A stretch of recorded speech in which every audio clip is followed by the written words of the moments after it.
యనమల రాజు గారు చెప్పిన మంచి డాక్టర్ గారు అన్నారు, ఏంటి నీ బాధ ఏంటి చెప్పాను.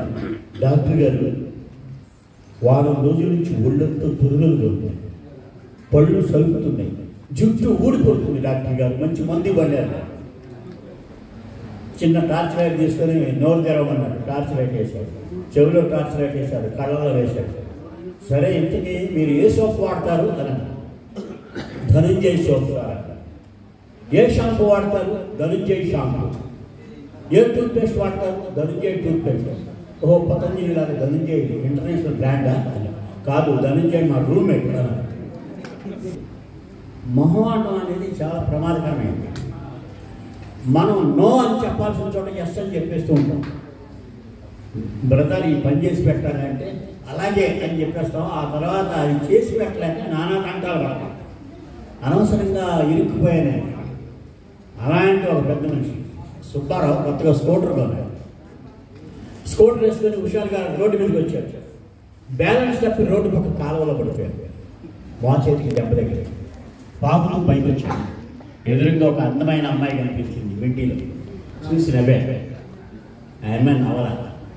ఏమిటి నవ్వలేదు అనుకున్నాను. అయ్యయ్యో, మీ మా చేతికి దెబ్బ తగిలింది, రక్తం వస్తుంది, నేను నర్సుని, పక్కనే మా ఇంటి ఉంది, మీరు మా ఇంటికి వచ్చారంటే గాయం కలిగి మందేసి కట్టు కడతాను. వద్దులేండి, మా ఆవిడ ఉంది అనుకుంటుంది అని మొహం ఆడబడ్డాడు. మీ ఆవిడ అనుకుంటుంది, చాలా డేంజర్, రండి అని బలవంతంగా లాక్కెళ్ళాడు.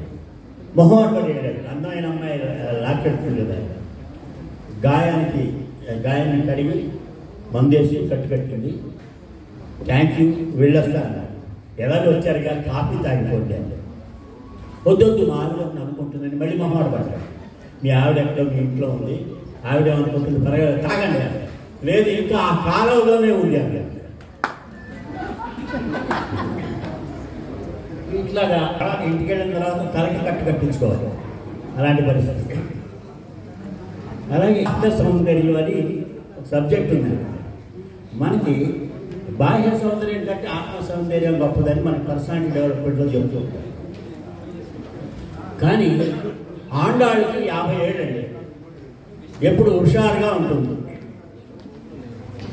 ఒకసారి హార్ట్ అటాక్ దేవుడు కనిపించి, నాకు 100 నిండాయా, అప్పుడే చంపేస్తున్నావా అని. అబ్బే లేదు ఆండాళ్ళు, నీకు ఇంకా 30 ఏళ్ళు ఆయుష్ ఉంది అని అన్నాడు. ఆపరేషన్ సక్సెస్ అయింది, లేచి కూర్చుంది. దేవుడు చెప్పిన విషయం గుర్తొచ్చి ఎగిరి కనిపిస్తుంది. వెంటనే పక్కనున్న బ్యూటీ పార్లర్కి వెళ్ళింది, హెయిర్ డై చేయించుకుంది, ఫేస్ లిఫ్టింగ్ చేయించుకుంది. ఆ పక్కనున్న రెడీమేడ్ షాప్కి వెళ్ళి మంచి డ్రెస్ కొనుక్కుంది, వేసుకొని అద్దంలో చూసి ఎంత ముందు వస్తున్నాను అనుకుంది. బయటకు వచ్చి రోడ్డు దాటుతుంటే లారీ గుద్ది చచ్చిపోయాడు. మళ్ళీ దేవుడి దగ్గరికి వెళ్ళింది. ఏంటి దేవుడా, 30 ఏళ్ళు ఆయుష్ ఉందన్నావు, అప్పుడే చంపేసావంటే నన్ను అన్నాను.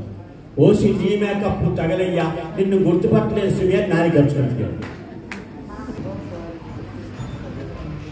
5th class, 6th class, 7th class